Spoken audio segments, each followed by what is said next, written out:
아멘. 오늘 여러분과 함께 가서 전하라, 내가 너희와 함께 하리라 라는 말씀으로 오늘 말씀을 같이 나눕니다. 자, 여러분, 누군가 저에게 교회가 뭡니까? 라고 물어본다면 저는 이렇게 대답하겠습니다. 교회는 하나님이 보내신 예수 그리스도의 복음을 전하는 공동체다라고. 할렐루야. 그렇습니다. 교회 공동체는 선교 공동체요, 전도 공동체입니다. 그러므로 선교는 교회의 가장 중요한 주제이며 예수님의 명령이기도 합니다. 수많은 주제로 제가 설교하지만 선교는 이미 우리의 기본이기 때문에 제가 많은 말씀을 그렇게 전하진 못했습니다만, 이번 주 우리가 다음 주까지 선교 두 팀이 출발을 하기 때문에 우리 교회의 여러 가지 이런 활동과 또 여러 모임들이 우리가 어떤 마음으로 준비하고 보내야 되는가, 또 특별히 현장에 가시는 분들이 계시잖아요. 남아 계신 분들은 우리는 일 안 하는 것처럼 보이는 것인가, 혹시라도 그런 생각할 수 있기에 우리 교회의 여러 선교 팀들이 가는 이 즈음에 우리 교회의 본질을 다시 한번 이야기하는 시간으로 갖고자 합니다. 성도 여러분, 우리는 선교라고 하는 매우 중요한 아주 벅찬 주제 앞에 서 있는 겁니다. 우리 교회에서 파송하는 선교팀이 과테말라, 그리고 다음 주에는 멕시코를 향해서 출발하게 됩니다. 누군가는 비행기를 타고 먼 길을 가고, 대부분 우리는 이곳에 남아 자기의 삶의 자리를 지킬 터인데, 자, 우리가 어떤 마음으로 가는 분들과 남아있는 분들의 그 갭을 없앨 수 있을까? 그 중요한 거는 바로 이 교회의 본질이 선교라고 하는 것, 그리고 누구나 다 선교자의 마음으로 살아야 간다고 하는 것입니다. 종종 선교를 떠나는 아주 소수의 사람들을 특별한 헌신자라 부르기도 하는데, 이국적으로 여행하는 정도, 잠시 갔다 오는 정도, 맛보고 오는 정도가 아니라 이걸 통해서 우리가 배울 수 있고 우리 교회가 어떤 마음으로 같이 기도해야 될까를 한번 알아보고자 하는 겁니다. 여러분, 한번 답사하고 오는 정도가 아니라 이런 비전 출입이라고 그러죠. 꿈을 갖고 우리가 현장을 가는 것은 훨씬 더 깊고 넓고 또 우리와 모두와 연결된 이야기이기에 오늘 말씀을 같이 나눕니다. 선교는 단순히 한 장소에서 다른 장소로 이동하는 발걸음이 아닙니다. 선교는 어두운 세상 가운데 하나님의 통치와 구원의 빛을 선포하는 거룩한 발걸음입니다. 선포하는 자에게도 복이 있으며 듣는 자에게도 복이 있습니다. 오늘 우리는 말씀을 통해서 선교가 무엇인지, 또 이사에게 어떻게 우리가 동참해야 하는지, 또 이것을 우리는 어떤 모습으로 또 기도해야 되는지를 은혜를 나누고자 합니다. 첫째는 전도는 바로 그 시작이 주님이시라는 겁니다. 주님이 시작했어요. 아멘. 주님이 그 시작을 시작하시고 물꼬를 트신 거예요. 물꼬 한번 트면은 겁나게 나갑니다. 물이 그때부터는 터진 그 뚝으로 계속해요. 근데 그 처음 시초자가 누구냐? 바로 예수님이시다라는 겁니다. 주님께서도 제자들을 친히 세우셨잖아요. 12명을 세우고, 또 누가복음에 보면 70명을 세웁니다. 그래서 70명을 둘이 짝지어서 전도 여행을 보내지요. 그러므로 주님께서는 그들을 따로 세우시고, 그리고 그들을 보내시며 주의 복음을 증거하라 하신 것이죠. 주님의 주권적인 선택이 있었고 파송이 있었다는 것입니다. 사실 이번에 떠나는 선교팀 과테말라 4분, 그 다음에 또 멕시코의 우리 중고등부 학생들, 또 청년부는 6월 달에 10명이 다녀왔는데, 사실 그들이 특별해서 가는 게 아닙니다. 주님께서 이 시대에 이 교회를 통해서 그들을 세우시고 보내는 것입니다. 선교의 주체는 우리가 아니라 하나님이시지요. 로마서 10장 15절은 말합니다. 보내심을 받지 아니하였으면 어찌 전파하리요. 기록된 바 아름답도다. 좋은 소식을 전하는 자들의 발이함과 같으니라. 그래요. 보내심을 받지 않는 자가 없으면 어찌 전파하리요. 여러분과 제가 이 자리에 앉아서 예배 드리지만 우리가 이 예배의 가치를 알고 하나님 만나기 위해서 예배 드리는데 누구한테 배웠어요? 우리 아버지한테 배웠겠지만 우리 아버지의 아버지는 외국에서 온, 미국에서 온 선교사님들이 남감리교회, 북장로교회 이런 분들 때로는 의수를 가지고 그 당시에 아무런 의료 혜택을 받을 수 없었던 하층민들을 위해서 알렌이라는 또 스크랜턴 여사 같은 분들이 오셔서 교육과 또 여러 의료를 가르치면서 복음을 증거했거든요. 분명히 전하는 사람이 있었기에 우리도 이번 단기 선교를 준비하는 것입니다. 세상은 성공과 부를 향해 달려가는 발걸음이 같이 있다고 하지만 하나님께서는 잃어버린 영혼에게 생명의 복음을 찾아가는 그 발걸음이 아름답다고 칭찬하십니다. 왜냐하면 그 발걸음은 한 영혼을 죽음에서 생명으로 이끄는 통로가 되기 때문인 것이지요. 이번에 단기 선교를 출발하는 사람들만 사실은 헌신된 사람이 아닙니다. 오늘의 주제는 사실은 그분들도 우리들도 똑같이 부름받은 자라고 하는 겁니다. 단지 이번에 여건이 좀 돼서 가시는 분들이 계시고 마음은 있었지만 가지 못하는 분도 계신 것을 알고 있어요. 그리고 그 다음 해는 이번에 가신 분들뿐만 아니라 바로 여러분의 차례도 될 수 있기 때문입니다. 단기 선교 일주일 갔다 오는 것, 여러분 특별한 마음과 헌신도 있어야겠지만 그러나 여러분 모두가 같은 마음으로 지지하고 나도 그와 같은 곳에 한번 가겠다라는 소망을 품는 것은 참 귀한 것입니다. 왜냐? 예수님이 그 일을 시작하셨기 때문이죠. 우리가 예수님을 알고 구원의 은혜를 받았다 하는 그 사실 때문에 이 자리에 앉아 있지 않습니까? 우리가 이 은혜를 받은 것은 그 누군가가 우리에게 또 우리 부모님에게 전해 주었기 때문에, 그래서 우리가 이 말씀을 전하고 나누는 것은 그 주의 이름의 권세가 나타나기 때문이며 누군가는 보냄을 받아야 그것을 전할 수 있기 때문입니다. 누가복음 10장에 보면은 그 전도 장소에 다녀온 70명의 제자가 이런 얘기를 해요. 예수님, 내가 갔더니 예수님 이름 하나 딱 댔더니 귀신이 항복하더이다. 이런 얘기를 해요. 주여, 70인이 기뻐 돌아와 이르되 주여, 주의 이름이면 귀신까지도 우리에게 항복하더라. 항복이 뭐죠? 총 내려놓고 마음대로 하세요. 나는 졌습니다. 예수님이 가는 그곳에 예수님의 이름으로 갔더니 그곳에 귀신들도 항복하더라. 이것을 삶의 현장 속에서 경험하게 된 거죠.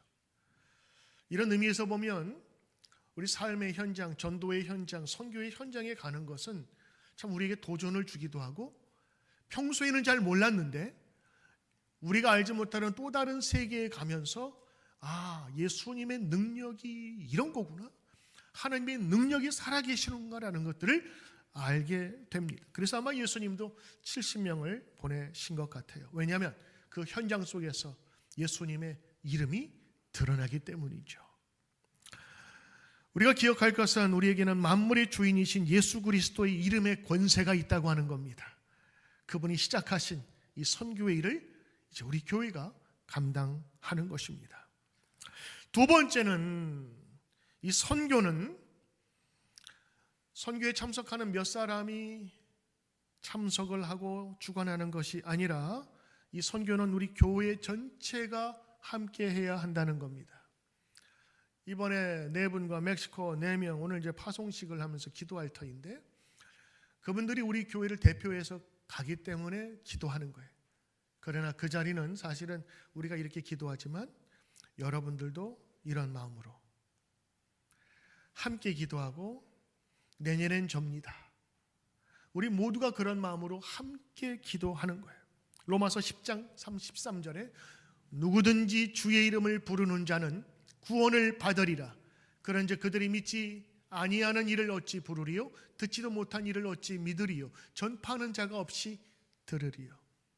목사님 요즘에 선교지 안 가도 유튜브 많습니다. 거기 보면요, 설교도 많고 찬양도 많고 모르는 사람이 없어요. 굳이 갈 이유가 뭐가 있습니까? 그렇지만 인터넷에 수많은 데이터와 자료가 있으면 뭐 할 거예요? 그게 그들에게 힘이 될까요? 나만의 간증을 가지고 예수 믿어야 됩니다라고 하는 그 간절한 소망을 가지고 그들을 만났을 때에 그것이 전달이 되고 증거되고 확산이 되는 것이죠. 누구든지 주의 이름을 부르는 자는 구원을 받으리라. 아멘. 맞습니다. 그런데 그것을 전하는 자가 있어야 듣겠지요. 선교는 개인의 사역이 아니라 교회 전체가 하는 겁니다. 이번에 몇 명이 가시지만 사실은 더 많이 갈 수 있었어요. 그런데 사정이 맞지 않아서 이번에 많이 못 가게 된 것입니다. 사정만 맞으면 여러분도 많이 가실 수 있겠지요. 교회가 이렇게 갈 때 사실은 우리 4명이 가는 게 아닙니다. 이번에 여러분이 후원해 주신 게 있더라고요. 여러분 바자회를 통해서 음식 같이 먹고 나누면서 준비하고 이 모든 것들 준비한 거기서 나온 수익들, 이번에 선교를 같이 가서 그 과테말라 아이들, 또 거기에서 미혼모로 아이들을 키우는 그런 사람들을 위해서 제공될 거예요. 그리고 학용품 또 주신 분도 계시고 또 여러 가지 물품들을 이렇게 가져오셔서 우리가 금요일 날 그 패킹하는데 큰 가방으로 4개나 거기다가 다 집어넣었어요. 우리는 마음대로 사 먹을 수 있는 그런 아스피린이나 아니면 타이레놀 거기서 필요하대요. 그래서 그것도 사서 가방에 다 나누고 어느 한 곳에 다 실어 놓으면 약장사처럼 보일까 봐 그걸 또 다 분류해 가지고 다 나누고 키로수에 맞춰서 그래서 그렇게 준비하고 또 가는 사람 찬양도 준비하면서 이렇게 여러 가지를 같이 준비했는데 이거는 4명은 딜리버리예요. 딜리버리 해주는 거고 사실은 여러분의 정성과 사랑을 가지고 가는 거예요. 누구의 이름으로? 예수의 이름으로. 그래서 이 선교는 이번 4팀은 우리가 뭐 특별해서가 아니라 하나님께서 이런 기회를 주셨고 마음을 주셨고 결단을 하고 순종했고 여러분들의 사랑과 정성과 기도를 담아서 가는 거예요. 그래서 선교는 혼자 하는 것이 아니고 교회가 항상 연계가 되어야 되는 겁니다. 여러분 우주선을 쏘았어요. 우주 비행사가 그 캡슐 우주선에서 나가지요. 근데 절대로 빠지지 말아야 될 것이 연결선입니다. 그렇죠? 유영할 때 그냥 나가기도 하지만 유선을 연결하든지 아니면 무선으로 통신을 하든지 반드시 연결되어 있어야 되는 거예요. 오늘 우리도 마찬가지로 선교사님이나 우리 단교 선교팀이 혼자가 아니라 교회와 연관들이 어디서 찾을 수 있느냐? 사도행전에 나와 있어요. 사도행전 보면 거기에 사도행전 13장에 사도 바울과 바나바가 1차 선교 여행을 갈 때 가장 중요하게 후원했고 그 태동이 됐던 태반이 어디냐면 안디옥 교회라고 하는 게. 근데 선교사로 나갈 때 어떻게 했느냐? 온 교우들이 거기에는 안디옥 교회라고 그랬어요. 안디옥 교회 교우들이 바울과 바나바를 불러 저들에게 안수하고 기도하고 교회는 금식하며 그들을 보냈다. 이게 성경적인 근거입니다. 이것이 선교의 참된 모습이기도 했죠. 성령이 이르시되 내가 불러 시키는 일을 위하여 바나바와 사울을 따로 세우라 이뤄서 이런 게 아니고 그들을 불러내어 안수하고 기도하고 교회는 금식하면서 저들을 위해 도왔다. 이게 세워가는 거예요. 그들이 이렇게 세워졌을 때 결국에는 교회와 선교사가 연결되어서 파송이 되었을 때 그 바나바와 바울은 1차 전도 여행을 아주 훌륭하게 마칠 수 있었고 다녀온 다음에 그 교회에 보고합니다. 이런 일이 있었습니다. 이런 일을 전도한 일을 했습니다. 라고 하면서 보고를 드렸죠. 가는 사람이 있는가 하면 남아있는 사람이 있는데 이거는 가고 남는 사람이 아닙니다. 우리 모두가 가는 거예요. 단지 이번에 시간이 맞는 분들이 여러분의 사랑과 기도를 딜리버리 해주는 겁니다. 딜리버리 잘해야 되죠. 아멘? 그래서 기도해 줘야 돼요. 딜리버리 사고 나지 않게 우리가 그런 마음으로 준비해서 가는 것이죠. 바울이 로마서 15장에 보면 형제들아 내가 주 예수 그리스도와 성령의 사람으로 말미암아 너희를 내가 진짜로 권하고 부탁하는데 너희 기도에 나와 힘을 같이 하여 나를 위하여 하나님께 빌어달라 부탁합니다. 여러분들의 기도를 나에게 해주십시오. 나 혼자 못합니다. 이제 여러분의 기도가 있어서 내가 선교지에 있을 때에도 저를 위해 기도해 주십시오. 이게 사도 바울의 선교사의 마음입니다. 그렇습니다. 선교는 혼자 하는 게 아닙니다. 할 수 없습니다. 같이 해야 하고 힘있게 뒤에서 백업을 해 주어야 되는 것입니다. 선교사님들은 교회의 기도가 절실히 필요합니다.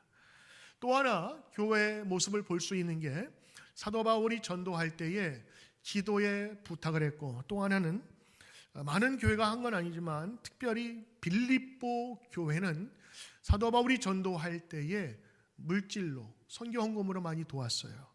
필요한 것이 있다면 에바브로디도라는 청년을 통해서 돈, 엽전, 그 당시에 동전이겠죠. 그런 것들을 특별히 직접 지금처럼 송금할 수 있는 게 아니니까 직접 그것을 배달해서 선교할 때 사용하도록. 그래서 사도 바울이 고마워했어요. 빌립보 교인한테는 특별히 너희들은 나를 몇 차례나 나를 위해서 후원하고 기도해주고 도움을 주었다라고 얘기를 하죠. 빌립보 교회가 바울을 물질로 후원한 것처럼 사실은 물질적 후원도 선교의 중요한 부분입니다. 보내는 자의 기도와 보내는 자의 물질 그리고 가는 자의 순종이 함께 열매를 맺는 겁니다. 하나님은 이를 통해서 구원의 사역을 이루시는 거예요. 어떤 사람은 씨를 뿌리는 거예요. 어떤 사람은 물을 주고 어떤 사람은 추수를 하죠. 모두가 다 중요한 일입니다. 이것이 다 맞을 때 귀한 열매를 거둘 수 있는 것이죠. 우리가 선교사들을 파송할 때 우리는 그들이 담대하게 복음을 전할 수 있도록 기도하고 물질로 돕는 것입니다. 마치 팔과 다리가 서로 협력하여서 몸을 움직이듯 가는 자와 보내는 자가 한 마음으로 동역할 때 귀한 역사를 이루는 것이지요. 어떤 사람은 직접 가서 복음을 전하기도 하고 어떤 이들은 이곳에서 기도와 물질로 선교의 통로가 되는 것입니다. 선교는 결코 혼자 할 수 있는 일이 아닙니다. 같이 하는 겁니다. 외로운 싸움이기도 합니다. 그러나 내 뒤에 누군가 있을 때 그는 새로운 힘을 얻고 다시 나아갈 수 있는 것이지요. 그래서 이런 말이 있어요. 현장에 가는 선교사, 가는 선교사, 또 하나는 보내는 선교사. 사실은 똑같은 거예요. 왜? 현장에서도 복음을 증거하는 것도 귀한 일이고 현장에서 일하는 분들을 도우면서 후원하고 그 끈을 유지하도록 만들어주는 것도 굉장히 중요한 일입니다. 이 끈이 없으면 연처럼 팔랑거리다가 없어지는 거예요. 그것이 계속되기 위해서는 기도로 돕고 물질로 돕고 또 우리는 삶의 현장에서 또 다른 선교를 체험하는 거죠. 선교사가 현장에서 복음의 씨앗을 뿌릴 때 남아있는 사람은 그냥 남아있는 게 아닙니다. 우리도 파송을 받는 거예요. 어디로? 가정으로, 일터로 파송받는 겁니다. 거기에는 수많은 믿지 않는 사람들이 우리 주변에 있지요. 우리가 복음을 증거하기 위해서 왜 굳이 멀리, 왜 주변에도 있는데 왜 멀리 가느냐? 그게 효과적이기 때문에 그런 것이고 많은 열매를 맺을 수 있기 때문에 그래요. 미국에서 이렇게 편한 곳에서 예수 믿으려면 잘 안 믿는데 현장에 가면 다르거든요. 사탕 하나에 애들이 100명씩 달라붙어요. 풍선 하나에 200명씩 달라붙어요. 그러면서 복음을 증거하고 실제로 복음이 필요해요. 지난번에 말씀드렸지만 선교사님이 직접 말씀하시는 거예요. 우리가 왜 가야 되느냐? 그 현장을 보고 기도하기 위해서 가야 하고 진짜 복음을 전해야 돼요. 복음이 그곳에 없으니까 어떤 현실이 벌어지냐면 가정으로 서지 못해요. 한 가정에 미혼모 사역을 하시는데 그 아이가 6, 7명이 돼. 근데 아빠가 다 달라. 그냥 외롭다가 만나서 아이 낳고 또 떠나버리고 다른 사람 만나서 또 하다가 또 아이 생겼는데 아버지가 다르니 책임을 지질 못해. 한 여성이 7, 8명씩 아이를 데리고 사는데 그게 제대로 교육이 되겠고 제대로 가정이 되겠냐고. 그래서 이 선교사님이 가서 하는 것이 이 아이들 공부할 수 없어서 그 현장에서 구두 닦으면서 그냥 지내는 그냥 사는 아이들에게 결연을 맺어줘서 공부할 수 있는 기회를 주고, 또 학교에 다녀오면 교회에서 밥도 주고, 이런 사역들을 지금 하는데 우리 이제 선교팀이 가서 그것을 돕는 거예요. 현장에 가지 않더라도 사실은 우리는 선교 일을 할 수가 있는데, 바로 왜냐하면 우리 일터가 바로 선교지이기 때문에 그래요. 가시는 분들은 현장에서 생동감 있는 색다른 경험을 하지만, 이제 남아있는 분들은 남아있다고 생각하면 안 돼. 여러분들도 제가 축도할 때 보낼 겁니다. 우리가 멕시코 또 단기 선교 과테말라 간다지만 가서 안 와요? 가서 안 오냐고. 일주일이면 와요. 갔다가 며칠 있다가 오는 거예요. 그래서 어떻게 생각하면 우리가 그 일주일 동안 있는 동안에 무슨 큰 일을 한다라는 그런 생각 없어요. 단지 하나님 우리를 사용하셔서 혹시라도 우리가 가지고 가는 선교금과 또 물질이 그들에게 도움이 되고 힘이 되게 하시고, 우리 통하여 혹시 압니까?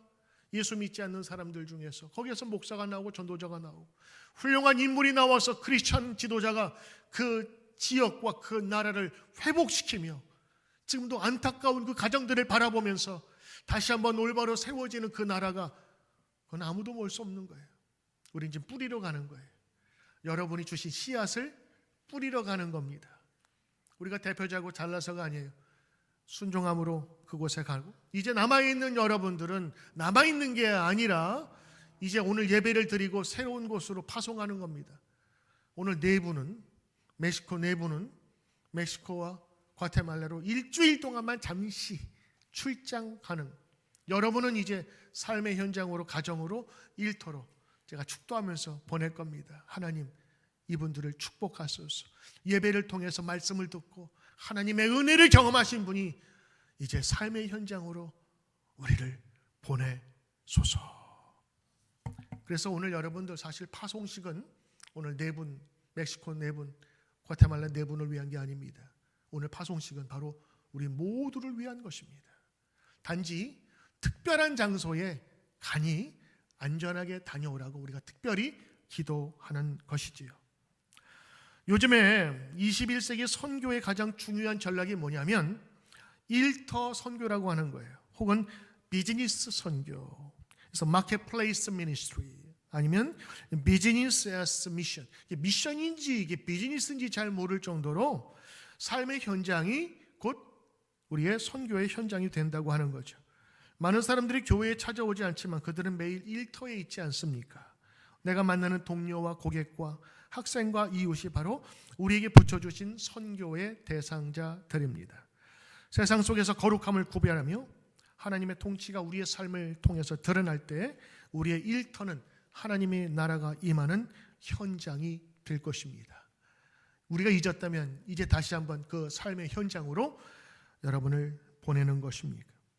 그래서 여러분, 보내는 것, 남아있는 것, 말이 잘못된 거예요. 보내는 것, 그래 보낼 수 있어요. 우리를 대신해서 딜리버리 해주세요. 그분들을 통해서 하나님의 역사가 그 나타나게 현장에 가야 되니까.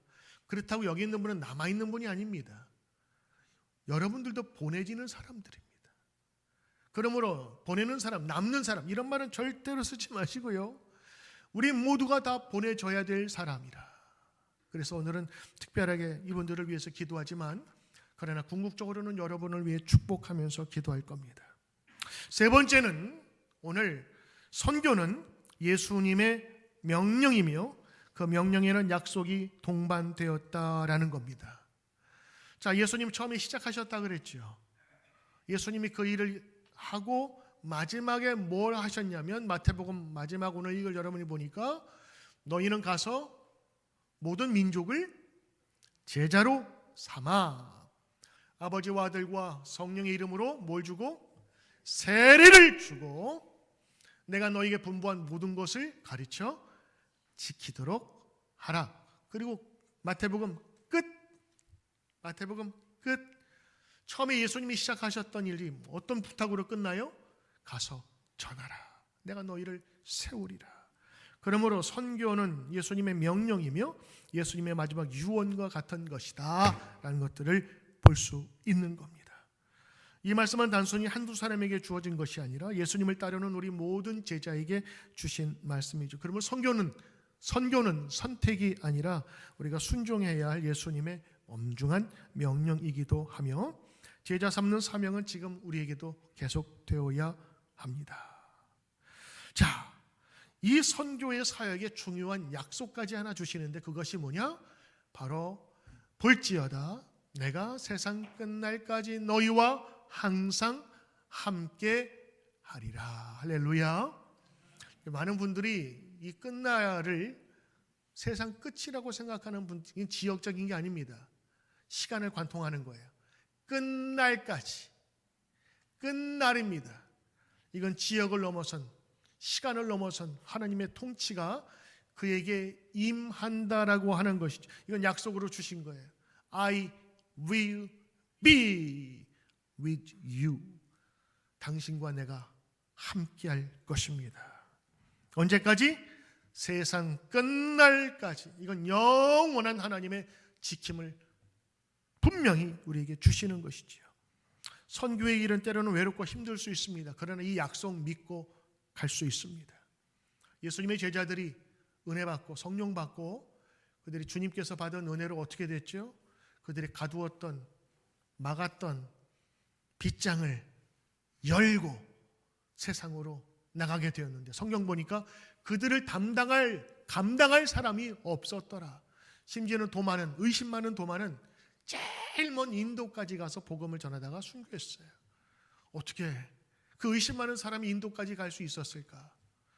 하나님께서 힘을 주신 것이고 그가 믿고 있는 바가 있었죠. 이게 끝난 게 아니야. 사람들은 죽으면 끝이라고 생각했지만 전도자들은 그렇게 생각하지 않았어요.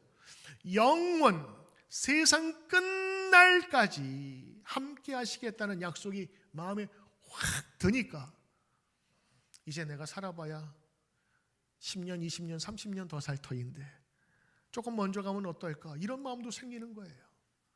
그래서 복음을 증거하는데 그게 얼마나 가치 있는가를 하나님 곧 만날 것이며 나의 세상과 함께한다는 사실이 느껴질 때에 예수님의 제자들이 전 세계를 향하여 나갈 수 있었던 겁니다. 뭐 때문에? 볼지어다 내가 세상 끝날까지 너와 함께 하겠노라. 아멘. 오늘 여러분 우리 사랑하는 성도님들 힘들고 어려운 일이 있을 때 믿음의 자로 살아갈 때 때로는 고난받을 때 이 말씀 꼭 마음에 새기길 바랍니다. 세상 사람은 자기의 자존심과 자기의 의지가 꺾어지면 죽는 거예요. 그러나 우리 믿는 자에게는 약속이 있지요. 내가 너와 함께하리라는 주님의 약속을 믿고 가는 것입니다. 선교의 길이 때롭고 외롭고 힘들지만 우리는 결코 혼자 가는 게 아닙니다. 누가 해요? 나와 함께하는 교회 성도들이 나를 위해 기도해주고 두 번째는 주님이 나와 함께 계심을 믿게 되는 것이지요. 이 선교의 활동에 하나님은 큰 열매로 반드시 채우실 것입니다. 시편 126장 눈물을 흘리며 씨를 뿌리는 자는 기쁨으로 거두리로다. 울며 씨를 뿌리러 나가는 자는 반드시 기쁨으로 그 곡식단을 가지고 돌아오리로다. 아멘. 우리는 뿌리러 갑니다. 여러분 유치 씨앗 뿌리러 갑니다. 그곳에 어떤 것이 날지는 아무도 알 수 없어요. 그러나 분명한 역사, 아마도 우리가 살아있을 동안에 그곳에 은혜 받은 자들이 그때 누군가를 통해서 내가 예수를 믿게 되었고 내 인생의 전환점이 되었다고 하는 고백들을 들을 수 있으실 것입니다.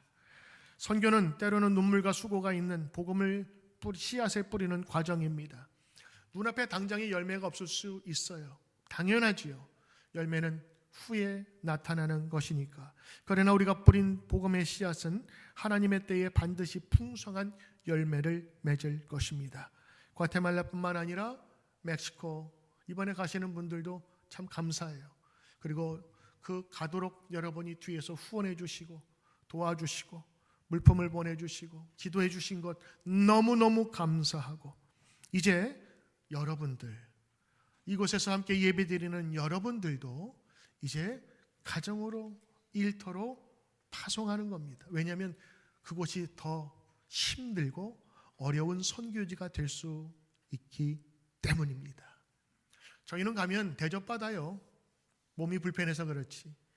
아이들이 와 미국 사람 왔다 그러면서 막 반가워하고 영어 가르쳐주고 걔들에겐 새로운 세상이거든요. 물품 여러분이 가져가 학용품 같이 나눠주고 그래서 주면은 좋아요. 근데 여러분이 있는 선교의 환경은 그렇지가 않잖아요.